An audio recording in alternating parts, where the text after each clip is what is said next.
نستعينه ونستغفره ونؤمن به ونتوكل عليه ونعوذ بالله من شرور أنفسنا ومن سيئات أعمالنا من يهده الله فلا مضل له ومن يضلل فلا هادي له ونشهد أن لا إله إلا الله وحده لا شريك له وأشهد أن محمدا عبده ورسوله أما بعد فإن خير الحديث كتاب الله وخير الهدي هدي محمد صلى الله عليه وسلم وشر الأمور محدثاتها وكل محدثة بدعة وكل بدعة ضلالة وكل ضلالة في النار. وقال تعالى في قرآن المجيد: إنا أنزلناه في ليلة القدر وما أدراك ما ليلة القدر ليلة القدر خير من ألف شهر تنزل الملائكة والروح فيها بإذن ربهم من كل أمر سلام هي حتى مطلع الفجر. قال رسول الله صلى الله عليه وسلم: تركت فيكم أمرين لن تضلوا ما تمسكتم بهما كتاب الله وسنتي رب اشرح لي صدري ويسر لي أمري واحلل عقدة من لساني يفقهوا قولي. أما بعد، ہر قسم کی تعریف، کبریائی، بڑائی، بزرگی اس اللہ وحدہ لا شریک لہ کو ذبح ہے، کیونکہ وہی اللہ ہے جس نے آسمان کو بنایا، زمین کو بنایا، چرند کو بنایا، پرند کو بنایا، الغرض آپ کو، مجھ کو اور اس تمام کائنات کو وجود ملانے والا رب العالمین اللہ اس تمام کائنات کا خالق ہے، اور اس اللہ کو چھوڑ کر تمام کی تمام اللہ کی مخلوق، اور وہی اللہ ہے جو ایک دن اس پوری دنیا کو نیست نابود کر دے گا. یعنی دنیا کی ہر چیز، ہر شے، ذرہ ذرہ سب کچھ فنا ہونے والا ہے، اور صرف اللہ رب العالمین کی ذات باقی رہنے والی ہے. جس طریقے سے اللہ سبحانہ تعالیٰ سورہ رحمان میں فرماتے ہیں کہ کل من علیہا فان ویبقى وجہ ربک ذو الجلال والاکرام، کہ دنیا کی ہر چیز، ہر شے، سب کچھ فنا ہونے والا ہے، صرف اللہ کی ذات باقی رہنے والی ہے. اور وہ دن سب کی زندگی میں آنے والا ہے کہ ہمارے جسموں سے روحوں کو نکال دیا جائے گا، اور جب ہمارے جسم سے روح کو نکال دیا جائے گا تو ہمارے نام سے ہم کوئی نہیں بلائے گا، بلکہ ہم کو جو ہے اس میت کو ادھر بڑھاؤ، ادھر سرکاؤ، اس باڈی کو ادھر ہٹاؤ، یہ الفاظ استعمال کیے جائیں گے. یہ دن سب کی زندگی میں آنے والا ہے، تو اس دن کی تیاری ہم سب کو کرنا ہے. وہ دن آنے سے پہلے ہم سب کو اس کی تیاری کرنا ہے کہ ہم اللہ کی بارگاہ میں جو ہے ٹھہرنا ہے ہم کو، اور اللہ کے پاس جواب دینا ہے. اللہ رب العالمین جو ہے ہم کو اس دن کی تیاری کرنے والا بنائے. قیامت کے دن سے اللہ رب العالمین کے سامنے، قیامت والے دن اللہ رب العالمین کے سامنے ٹھہرنے سے اللہ سبحانہ تعالیٰ جو ہے ہمارے دل کے اندر جہاں خوف ڈالے اور ہم کو ہدایت دے کہ ہم جو ہے اس رب العالمین کی عبادت کریں، اور اسی کے ساتھ ہمارا یقین ہو، توکل ہو، اور پورا یقین یہ ہو کہ جو بھی ہوتا تو اللہ کی ذات سے ہوتا، اور اللہ رب العالمین ہمارا رب ہے، اور ہم کو چاہیے کہ ہم صرف اسی اللہ کی عبادت کریں. سامعین و پردہ نشین ماں و بہنوں، الحمدللہ جمعہ کا بہترین موقع ہے، اور اس موقع پر آپ کے سامنے چند ایسی باتیں اس جمعہ کے دن کے تعلق سے، اور اس کے ساتھ ساتھ جو ماہ جو چل رہا ہے، یعنی مہینہ جو رمضان کا، تو انشاءاللہ العزیز اس کی فضیلت کے تعلق سے، اور ہم اس موقع کو کس طریقے سے بہترین جو ہے نا فائدہ اٹھا سکتے ہیں، اور اس موقع کو ہم جو ہے نا غنیمت جانیں انشاءاللہ. کیونکہ ہم دیکھ رہے ہیں کہ زندگی بڑی تیزی کے ساتھ کروٹ لے رہی ہے، اور حالات دن پر دن ہم دیکھ رہے ہیں کہ جو ہے بڑی تیزی کے ساتھ کروٹ لے رہے ہیں، اور واقعات دل کو دہلا دینے والے اور ہوش اڑا دینے والے ایسے ایسے واقعات ہو رہے ہیں. اللہ رب العالمین اس ملک کی حفاظت فرمائے اور اللہ سبحانہ تعالیٰ ہم تمام مسلمانوں کی حفاظت فرمائے. آمین. اور اللہ سبحانہ تعالیٰ اس ملک کو امن و شانتی کا جو ہے نا ایک قلعہ بنا دے اور اللہ رب العالمین ہم سے جو ہے اپنے دین کا کام لے لے. آمین یا رب العالمین. تو جمعہ کے دن کے تعلق سے اللہ کے نبی صلی اللہ علیہ وسلم فرماتے ہیں اور اللہ سبحانہ تعالیٰ کو پہلے فرماتے ہیں کہ اے ایمان والو، جب جمعے کے دن کا اعلان ہو جائے یعنی اذان دی جائے تو تم کو چاہیے کہ تم کیا کرو، تمہارے کاروبار کو چھوڑ دو، تمہارے بزنس کو چھوڑ دو اور اللہ کی عبادت کی طرف آ جاؤ، اللہ کی عبادت کی طرف لوٹ جاؤ. اور تم جب اللہ کی عبادت کی طرف لوٹو گے تو یہ تمہارے لیے خیر ہے، تمہارے لیے بہتر ہے. اور جب اللہ کا ذکر کرنے لگو یعنی نماز مکمل ہو جائے، جمعے کا خطبہ اور نماز ہو جائے تو پھر سے جو ہے زمین پر پھیل جاؤ اور اللہ کے رزق کو تلاش کرو. سورہ جمعہ کے اندر اللہ سبحانہ تعالیٰ یہ تمام چیزیں بیان فرمائے. اور اللہ کے نبی صلی اللہ علیہ وسلم بھی فرماتے ہیں کہ جمعہ کا جو دن ہوتا ہے اس دن ہم مسلمانوں کو چاہیے کہ ہم جمعہ کی تیاری کریں. اذان سے پہلے اقامت سے یعنی جمعہ کا خطبہ شروع ہونے سے پہلے اذان سے پہلے مسجد میں داخل ہو جائے اور 2 رکعت نفل نماز یا سنت نماز یا تحیۃ المسجد جو ہے اس کو پڑھ لے اور پڑھ کر غور سے بیان کو سنے اور یہاں تک کہ بیان مکمل نہ ہو جائے تو انشاءاللہ العزیز اللہ کے نبی فرماتے ہیں کہ اس بندے کے پچھلے جمعہ سے لے کے اس جمعہ تک جو گناہ اس سے ہوئے ہیں اللہ سبحانہ تعالیٰ تمام گناہوں کو معاف کر دیتے. تو اللہ سبحانہ تعالیٰ سے دعا کرتے ہیں کہ اللہ سبحانہ تعالیٰ یہ فضیلت ہم کو نصیب فرمائے. آمین یا رب العالمین. اور اس کے ساتھ ساتھ اللہ کے نبی فرماتے ہیں کہ جمعہ کا دن ہی ہے جس دن آدم علیہ السلام کو بنایا گیا اور اس کے ساتھ پھر جو ہے آدم علیہ السلام کو زمین پر بھی بھیجا گیا اسی دن. اور کئی ایسے واقعات جمعہ کے دن پیش آئے اور قیامت بھی جو آئے گی تو جمعہ کے دن ہی آئے گی. تو اللہ کے نبی صلی اللہ علیہ وسلم کی بات روایتوں میں آتا ہے کہ انسانوں کے علاوہ تمام کے تمام کئی مخلوقات جو دنیا میں ہے وہ جو ہے اللہ کے سے ڈرتے رہتے ہیں کہ کہیں اس جمعہ کا دن جو ہے نا قیامت نہ آ جائے. لیکن انسان ہے کہ بس اس کو جو ہے نا کوئی چیز کی فکر نہیں، بس وہ اپنی زندگی جو ہے نا عیش و آرام کے ساتھ اور جو ہے نا کھیل کود میں کھیل تماشے میں اپنی زندگی گزار رہا ہے. یعنی کہنے کا مطلب یہ ہے کہ انسان بہت غافل ہے. اور اللہ کے نبی صلی اللہ علیہ وسلم فرماتے ہیں کہ جمعہ کے دن جو اللہ کے نبی صلی اللہ علیہ وسلم پر جو ہے نا کثرت سے ہم درود بھیجیں، درود جو پڑھتے ہیں تو ہم کثرت سے انشاءاللہ جمعہ کے دن درود پڑھیں انشاءاللہ. ایک مرتبہ جب ہم درود پڑھتے ہیں تو ہمارے 10 گناہوں کو معاف کر دیا جاتا ہے. اللہ تعالیٰ ہمارے 10 گناہوں کو معاف کر دیتے ہیں، ہمارے 10 سیئات کو، ہم جو خطا کیے 10 خطاؤں کو اللہ تعالیٰ معاف کر دیتے ہیں اور 10 نیکیاں اللہ تعالیٰ عطا فرماتے ہیں. تو کتنی خوش قسمت کی بات ہے کہ اس موقع کو غنیمت جانیں. اور بالخصوص اب یہ رمضان کا مہینہ ہے، چونکہ رمضان کا مہینہ ہے اب 10 جا کر 1 کا گانا 70 ہے، تب 10 جا کر اور 700 بن جائے انشاءاللہ. تو بہترین موقع اب یہ 10 دن کا آفر ہے، سمجھیں بس یہ 10 دن کا آفر ہے. یہ 10 دن کے آفر میں ہم جتنا نیکیاں کما سکیں انشاءاللہ ہم کوشش کریں گے نیکیاں کما لیں انشاءاللہ. اب ہم مارکیٹ میں دیکھتے ہیں بھائی لوگ شاپنگ کر رہے ہیں، عید کی شاپنگ 1+1 آفر، 1+2 آفر. یہاں کیا ہے 1+70 آفر. دنیا میں آفر ہی نہیں ہے.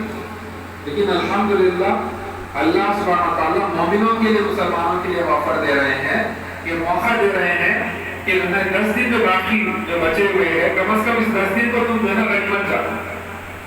یہ 10 دنوں کو تم غنیمت جان کر کیا کرو، اس آفر کو حاصل کر لو اور 1 کے بدلے 70 اس کا جو ہے نا اجر و ثواب حاصل کر لو انشاءاللہ.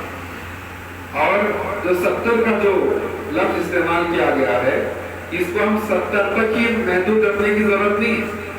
اللہ سبحانہ تعالیٰ اتنا مہربان ہے اور اللہ سبحانہ تعالیٰ اتنا جو نا وسیع جو نا ہے اللہ کا، اللہ کی پہنچ اور اس کی ذات، کہ جو اللہ سبحانہ تعالیٰ چاہے تو جو ہے اپنے استطاعت کے مطابق ہم کو اجر عطا فرمائے، ہم کو نیکیاں دے دے، ہم کو ثواب دے دے. یہ 70 کی صرف گنتی ہے انسان کو سمجھنے کے لیے، جس طریقے سے ہم استعمال کرتے کئی مرتبہ. ارے نہیں میں دنیا کا پیسہ ہے ان کے پاس، دنیا کا پیسہ ان کے پاس کا مطلب پورا پیسہ ان کے پاس سے مطلب نہیں ہے، ان کے پاس بہت پیسہ ہے. تو اسی طریقے سے یہ جو 70 کا جو استعمال کیا گیا لفظ، تو 70 تک اس کو محدود نہیں، 70 تو ملنے والے ہیں، لیکن اس کے ساتھ ساتھ انشاءاللہ اللہ سبحانہ وتعالی چاہے تو جتنا چاہے اتنا اس کو ہم کو ثواب دے دے انشاءاللہ. تو لہٰذا ان ایام میں ہم کون سی بھی نیکی کو کم نہ سمجھے، کون سی بھی ثواب کے کام کو ہم کم نہ سمجھے. تو بات یہ چل رہی تھی کہ ایک مرتبہ ہم درود پڑھتے ہیں تو ہم کو کیا ہے 10 ہمارے گناہوں کو معاف کر دیے جاتے ہیں، 10 گناہ ہمارے اور 10 نیکیاں ہم کو مل جاتی ہیں، اور اس کے ساتھ ساتھ 10 درجے ہمارے بلند کر دیے جاتے ہیں. اللہ اکبر. 10 درجوں کو بلند کر دیا جانا معمولی بات نہیں، معمولی بات نہیں. اس کی ایک مثال جنت کے جو ہے نا کئی کیٹیگریز ہیں، جیسے first rank, second rank, third rank جیسا ہوتا، اس طریقے سے جنت کا جو فرسٹ لیول کا جو جنت ہے جنت الفردوس، اس کی نعمتیں اور وہ چیزیں وہ جو جنت ہے الگ ہی ہے، اور شروعات کی جو جنت ہے الگ ہی ہے. تو جنت کی جو کیٹیگریز ہے، تو جنت کی جو قسمیں ہیں ان قسموں کے جیسا ہے اسی طریقے سے اللہ سبحانہ تعالیٰ انسانوں کو اس طریقے سے نعمتیں عطا فرماتے ہیں. تو 10 درجے جو بلند کیے جائیں گے انسان ایک مرتبہ درود پڑھنے سے، تو اس طریقے سے 10 درجوں کو ہمارے بلند کر دیا جاتا ہے. تو کیسے درجے کیا ہے اللہ بہتر جاتا ہے. تو ہم ان نعمتوں کو حاصل کرنے کی کوشش کریں. یہ آفر جو ہے، یہ آفر کو ہم غنیمت جانیں اور اس پر ہم کیا کریں، عمل کریں انشاءاللہ. اب بس چند دن 10 دن اور اللہ کے نبی صلی اللہ علیہ وسلم فرماتے ہیں جو رمضان کے مہینے میں روزہ رکھتا ہے اللہ کو راضی کرنے کی نیت سے، اللہ کے پاس ثواب کی نیت سے اگر کوئی بندہ روزہ رکھتا ہے تو اللہ کے نبی صلی اللہ علیہ وسلم فرماتے ہیں میں ہی اس کا بدلہ دینے والا ہوں. یعنی اللہ اس کا بدلہ دینے والا ہے. اللہ کی بات ہے کہ اللہ سبحانہ تعالیٰ روزے دار کا بدلہ کیا ہے، ثواب کیا ہے، اللہ ہی دینے والا اس کا ثواب. بھئی آپ یہ کام کریں گے تو اتنے نیکیاں ملتے، یہ کام کریں تو اتنا ثواب ملتا. لیکن روزدار کا ثواب کیا ہے؟ روزدار کا ثواب یہ ہے کہ اللہ ہی اس کو بدلہ دینے والا ہے. اللہ اکبر. اب اللہ اس کا بدلہ دینے والا ہے، اجر دینے والا، ثواب دینے والا ہے، تو کیسے ثواب دے گا، کیسے اجر دے گا، ہم اندازہ نہیں لگا سکتے. تو لہذا ہم جو ہے ایک بھی روزے کو نہ چھوڑیں، ایک بھی فرض روزے کو نہیں چھوڑنا ہے انشاءاللہ. ہم پوری زندگی میں اگر رکھنے کی کوشش کر لیں روزے، پوری زندگی میں ہم روزہ رکھ لیں تو لیکن رمضان کے مہینے کا جو ایک روزہ ہے اس کے ثواب ہم نہیں پہنچ سکتے، اس کے اجر ہم نہیں پہنچ سکتے. تو لہذا کئی ایسے مسلمان بھائی ہیں، کئی ایسے مسلمان بہنیں ہیں بغیر کسی شرعی عذر کے، بغیر کسی جو ہے اس وجہ سے ایسی روزے چھوڑ دے رہے. ہم دیکھ رہے لوگ ہیں پر کیوں روزہ نہیں ہے، روزہ اسی لیے نہیں ہے ہم کو جو ہے پوڑیاں کھانے کی عادت ہے. اس طرح پتہ نہیں کیا کیا چیزیں کھاتے ہیں لوگ، بس جگالان چاپتے رہتے. کسی کے اوپر نکتہ چینی کرنا مقصد نہیں ہے، اپنے آپ کو سدھارنے کی کوشش کرنا ہے، سدھر جائے گا. بیانوں کا مقصد کیا ہے، اپنے آپ کو سدھار لینا ہے. شاید ہم دیکھتے ہیں لوگ بھائی ان کو جو ہے فلاں وہ چاہتے ہیں تمباکو کھانے کی عادت ہے، اسی لیے جو ہے روزہ نہیں رکھ رہے. تمباکو نہیں کھاتے ان کو چکر آتی، تمباکو نہیں کھاتے ان کو طبیعت یہ ہو جاتی، تو اس لیے وہ روزہ چھوڑ دیے. روزہ آیا آپ کو حلال چیزوں سے بھی آپ رک جائے. پانی پینا آپ کے لیے جائز تھا، کھانا کھانا آپ کے لیے جائز ہے، حلال ہے. آپ کو حلال چیزوں سے روک دیا گیا. اب حرام چیزوں کو چھوڑنا تو چھوڑنا ہی چھوڑنا ہے. اگر اس کو آپ بنیاد بنا کے اب روزہ چھوڑ رہے اس سے بدقسمتی کی بات اور کیا ہو سکتی ہے؟ کسی کو پان کھانے کی عادت ہے، کسی کو تمباکو کھانے کی عادت ہے، کسی کو سگریٹ پینے کی عادت ہے، پتہ نہیں اس طرح سے کئی جو ہے نا چیزوں کی لت لگی ہوئی ہے. بھائی چیزوں کو چھوڑنا ہی روزہ ہے. روزے کا مطلب کیا ہے؟ روزہ جو لفظ استعمال کیا گیا رمضان، تو رمضان جو لفظ استعمال کیا رمض کا مطلب جو ہے نا جلا دینا، گناہوں کو جلا دینا. تو گناہوں کو جلانے کا مہینہ ہے. ہم کیا کرتے ہیں؟ روزے کو چھوڑ کے گناہوں کو اوپر سر پہ مول لیتے. تب روزوں کو غنیمت جانے. یہ جو 10 دن ہے، یہ 10 دنوں کم از کم غنیمت جانے موقع ہے، بہترین موقع ہے نیکی کمانے کا، اجر کمانے کا، ثواب کمانے کا. یہ صدقہ و خیرات کرے، زیادہ سے زیادہ صدقہ و خیرات کرے، لوگوں کے ساتھ اچھے جو ہے دل سے ان کے ساتھ ملے، ایک دوسرے کو معاف کر دے، ایک دوسرے کی جو خطائیں ہیں، ایک دوسرے کے جو آپس میں جو دلوں میں جو خلیش ہے، اس کو ہم دور کر لیں انشاءاللہ. یہ بہترین موقع. اللہ کے نبی صلی اللہ علیہ وسلم فرماتے ہیں، صحابہ کرام میں سے ایک صحابی فرماتی ہیں کہ رمضان کا چاند ہم جب دیکھ لیتے تو ہم میں سے کسی کی ضرورت نہ ہوتی کہ ہم دوسرے مسلمان کے تعلق سے ہمارے دل میں جو ہے نا کینہ رکھے، حسد رکھے. تو رمضان کا پہلا عشرہ چلے گیا، 10 دن ہو گئے، دوسرا عشرہ بھی چلے گیا، تو اتنے دن ہو گئے، 20 دن ہو گئے. کیا ہمارے دل میں کوئی مسلمان کے تعلق سے دل میں ہے نہیں ہے کچھ نہ کچھ نفرت، حسد؟ اگر ہے تو اس کو صاف کر لیں. اگر کوئی مسلمان کے تعلق سے ہمارے دل میں نفرت ہے، کجی ہے، اس کو ہم صاف کر لیں انشاءاللہ. اور 10 دن کا موقع ہے. اگر ہم کسی مسلمان کے تعلق سے اپنے دل میں کینہ رکھتے ہیں، حسد رکھتے ہیں، پھر روزہ بھی رکھتے ہیں، تو روزہ رکھنے کا کوئی فائدہ نہیں. دلوں کو صاف کرنے کا مہینہ ہے، نیکیاں کمانے کا مہینہ ہے. 10 دن کا آفر میں باقی ہے. اس موقع کو ہم غنیمت جانے انشاءاللہ، غنیمت جانے. فرض نمازوں کی ہم پابندی کریں. ہمارے کئی ایسے مسلمان ہیں رمضان کا مہینہ آنے کے باوجود بھی نہ وہ روزہ رکھ رہے ہیں، فرض روزہ، نہ فرض نمازوں کو پڑھ رہے ہیں. تو اس سے بدقسمتی کی بات کیا ہو سکتی ہے؟ جس طریقے سے اللہ کی نظر سے فرمائے کہ جو رمضان کا مہینہ پائے لیکن اس کے باوجود اللہ کی بارگاہ میں اپنے آپ کو نہ بخشوا لے، تو ایسا انسان بدترین ہے. اور ایسا انسان جنا اس کی قسمت کھوٹی ہے، وہ اللہ کی نظر سے بیکار انسان ہے، بے غیرت انسان ہے جو رمضان کا مہینہ پانے کے باوجود اپنی مغفرت نہ کرے اللہ کی بارگاہ میں. بلا وجہ جو ہے نا رمضان کے مہینے میں بھی ہم دیکھ رہے ہیں کہ لوگ جو ہے نا پی کے کھا کے اپنی زندگی ایسے گزار رہے ہیں. مسلمان پھر رمضان کا مہینہ آیا اسی مقصد سے کہ تمہارے اندر تقویٰ آ جائے، اللہ کا ڈر آ جائے، تم گناہوں سے بچ جاؤ، نیک کام کر لو. لیکن اس کے باوجود ہمارے جو گناہ کے کام ہیں، وہ گناہ کے کام سے نہیں چھوٹ رہے ہیں. تو پھر رمضان کا مہینہ آنے کا مقصد ہی کیا ہے؟ کوئی فائدہ نہیں ہے. یہ موقع کو غنیمت جانے، اور 10 دن جو بچے ہوئے ہیں اس موقع کو ہم غنیمت جان کر پابندی سے فرض نمازوں کو ادا کریں انشاءاللہ. بعض اللہ کے بندے ہیں جو تراویح بھی پڑھ رہے ہیں، پھر تہجد بھی پڑھ رہے ہیں، الحمدللہ پھر فرض روزوں کو بڑے اہتمام کے ساتھ رکھ رہے ہیں.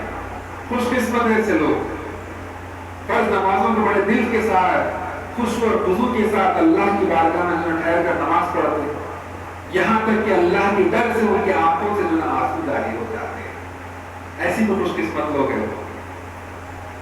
مبارک ہے ان کے لیے کہ رمضان کا مہینہ، مبارک ہے ان کے لیے ان کے روزے، ان کے نمازیں، ان کی عبادات. لیکن بدقسمت ہے وہ انسان جو اتنا بہترین موقع پانے کے باوجود بھی پھر اپنے آپ کو اللہ کی بارگاہ میں جو ہے پاک صاف نہ کر لے.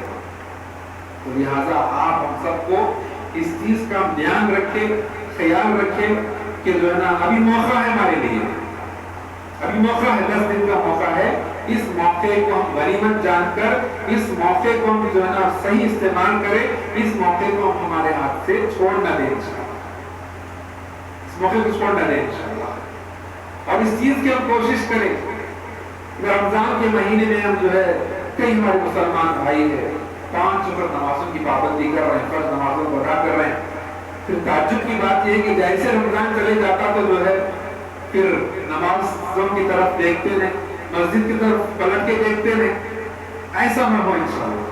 یہ تو تربیت کا مہینہ ہے, اس تربیت کے مہینے کو ہم تربیت میں رکھیں پورے سال کا. پورے سال کی تربیت کے لیے آیا مہینہ. رمضان کا مہینہ آئے تھے نماز پڑھنا, فرض نماز ہے تو نہیں پڑھنا. رمضان کا مہینہ آئے تھے جمعے کو جمعہ آنا ہے تو نہیں آنا. ہمارے کئی ایسے بندے ہیں اللہ کے, آج جمعے کو جمعہ کب پڑھتے نماز, جمعے کو جمعہ, جمعے کو جمعہ. ایک دن جو نارا ہے جمعے کو جمعہ, جمعے کو جمعہ نے پورے 5 وقت نماز پڑھنا ہے. جی کیسی جو ہے نا بے دینی ہمارے پاس, یہ ہمارے پاس کیسی جو ہے گمراہی. میں اگر بولتے گمراہی سے بڑھ کے اور کیا ہو سکتا کہ انسان اس تصور میں رہے کہ میں صرف جمعے کی نماز پڑھ لوں تو میرے لیے کافی ہے. نہیں, اصل میں بات یہ ہے کہ اگر آپ کے پاس جو ہے وقت نہیں ہے, آپ ایسے کچھ مصروف ہے, کچھ سفر میں ہے یا کچھ ایسا سچویشن ہے, تو آپ جمعے کی نماز کو چھوڑ سکتے ہیں, لیکن ظہر پڑھنا ضروری ہے جمعے کے بجائے. بات سمجھے آپ؟ بھائی آپ کو جو ہے آپ ایسے سفر میں ہے کہ آپ کو جمعہ میسر نہیں, آپ جمعہ نہیں پڑھ سکتے, سفر میں ہے, بہت ارجنٹ کام ہے, کسی کا انتقال ہو گیا, کوئی جو ہے نا سیریس ہے, کچھ ایسا سچویشن ہے کہ آپ کو وہاں پہ جانا ضروری ہے, تو آپ کیا ہے جمعہ آپ کو پڑھنے کا موقع نہیں مل رہا, لیکن آپ کے سفر میں آپ فرض ظہر کو پڑھنا ضروری ہے. آپ بتائیے کہ ظہر کا جو فرضیت ہے وہ اہم ہے یا صرف جمعے کو جمعہ نماز پڑھنا ہے؟ تو بات یہ میں سمجھانا چاہ رہا ہوں, جمعے کی فضیلت اور جمعے کی اہمیت اپنی جگہ ہے, لیکن جو فرض نمازیں, جو 5 وقت کی جو فرض نمازیں ہیں, یہ نمازوں کو ہم چھوڑ نہیں سکتے. اگر ہم ٹھہر کے نہیں پڑھ سکتے تو بیٹھ کے پڑھنے کا حکم ہے, اگر بیٹھ کے نہیں پڑھ سکتے تو لیٹ کے پڑھنے کا حکم ہے, لیکن نماز کو چھوڑنے کا حکم نہیں ہے. نماز کو چھوڑنے کا حکم نہیں ہے. ورنہ اللہ کے نبی صلی اللہ علیہ وسلم جو رحمت للعالمین ہے, جن کے اگلے پچھلے تمام گناہ معاف ہے, اللہ کے نبی صلی اللہ علیہ وسلم مرض الموت میں ہم کو جو ہے نا ٹھہرنے کی طاقت نہیں. اللہ کے نبی صلی اللہ علیہ وسلم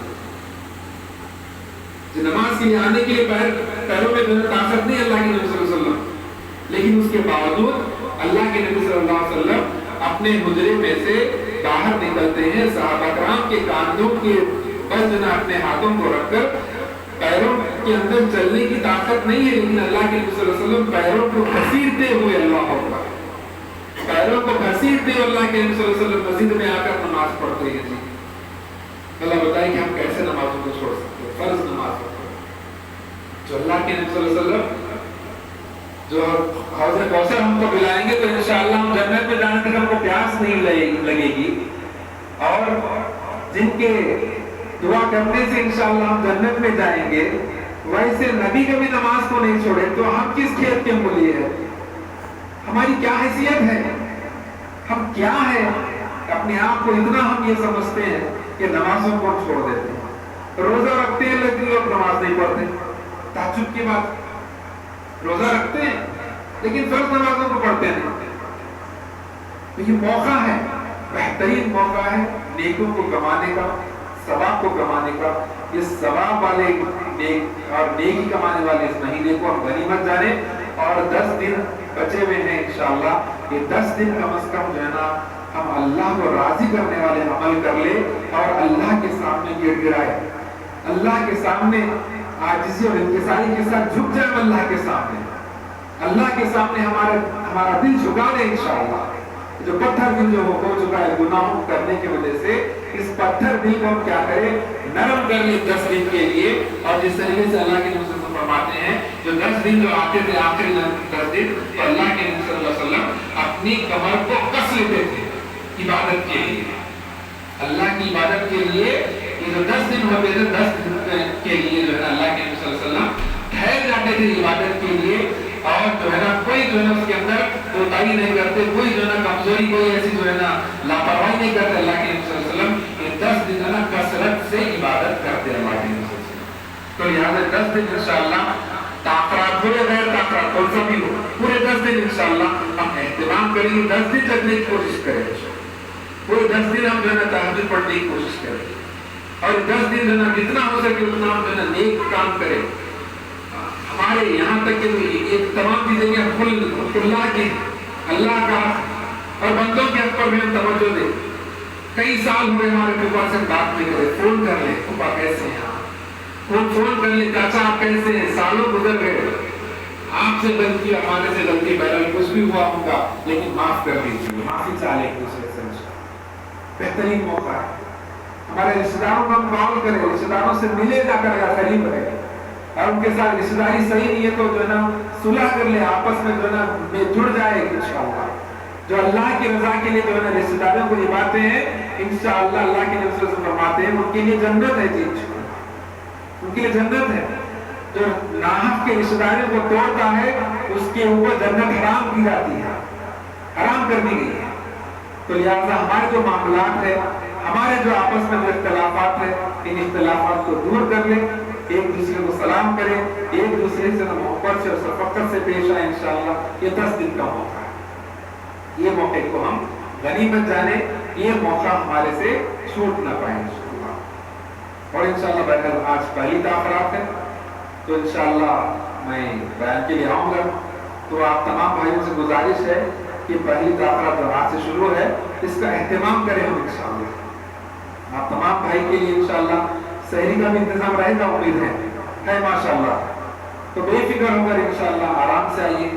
سحری کا رکھنے کا مقصد یہ ہوتا ہے کہ انسان کو جو ہے نا کوئی دماغی ٹینشن نہیں رہتا کہ پھر نماز یہاں پہ پڑھنا، پھر گھر کو جانا، سحری کرنا، تمام چیزوں کی جو مصروفیات ہوتی ہیں تو اس سے ذرا اس کو ٹینشن سے دور کرنے کے لیے سحری کا بھی انتظام ہے. تو انشاءاللہ بہنوں کے لیے، بھائیوں کے لیے، جہاں تک بھی میری آواز جا رہی ہے تمام بھائی اور بہنیں انشاءاللہ مسجد میں آ جائیں. اور جو ہے اعتکاف کا بھی یہاں پہ ہوں گے لوگ انتظام کیے ہوں گے تو ماشاءاللہ اعتکاف بھی کرنا ضروری ہے. تو انشاءاللہ یہ تاخرات ہم غنیمت جانیں. انشاءاللہ تاخرات کو کیسے ہم گزاریں، کیا ہے انشاءاللہ اس کی تفصیلات ہم تاخرات میں کوشش کریں گے. میں آؤں گا انشاءاللہ بیان کے لیے. لیکن ہم عائشہ حضرت فرماتی ہیں، اس حدیث کو میں آپ کے سامنے بیان کر کے بات کو ختم کروں گا. اللہ کے نبی صلی اللہ علیہ وسلم پوچھتی ہیں کہ اے اللہ کے نبی صلی اللہ علیہ وسلم اگر میں لیلۃ القدر کو پاؤں تو میں کیا کروں، یعنی تاخراتوں میں کیا کرنا ہے، یہ 10 دن میں کیا کرنا ہے. تو اللہ کے نبی صلی اللہ علیہ وسلم جو ہے بہترین دعا سکھاتے ہیں، اس دعا کو ہم پڑھیں. وہ دعا کیا ہے بھی کسی کو یاد ہے؟ اللہم انکا عفو تحب العفو فاعف عنی. تو انشاءاللہ یہ دعا ہم کثرت سے پڑھیں کہ پورے تاخراتوں میں یہ دعا ہم چھوڑنا ہے. یا اللہ تو معاف کرنے والا ہے، معافی کو پسند فرماتا ہے، لہذا ہم کو معاف کر دے. اس سے بہترین دعا کیا ہو سکتی ہے؟ تو انشاءاللہ العزیز یہ دعا ہم جناب پڑھتے رہے. اللہم انکا عفو تحب العفو فاعف عنی، اللہم انکا عفو تحب العفو فاعف عنی، اللہم انکا عفو تحب العفو فاعف عنی.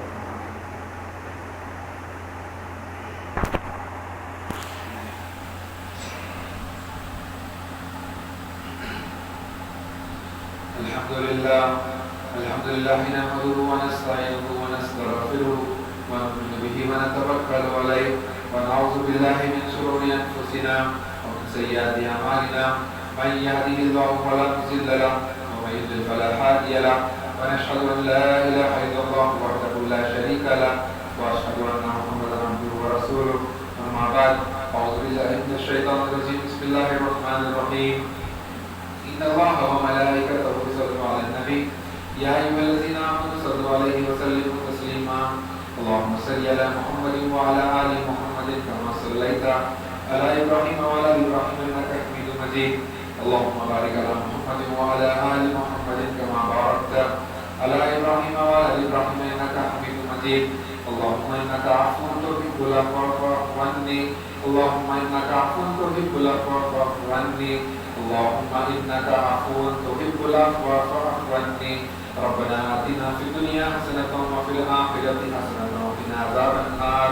اللهم اغفر للمؤمنين والمؤمنات اللهم اغفر للمؤمنين والمؤمنات اللهم اغفر للمؤمنين والمؤمنات. ربنا ظلمنا أنفسنا وإن لم تغفر لنا وترحمنا لنكونن من الخاسرين. لا إله إلا أنت سبحانك إني كنت من الظالمين. ربنا آتنا في الدنيا حسنة وفي الآخرة حسنة وقنا عذاب النار برحمتك يا أرحم الراحمين. والحمد لله رب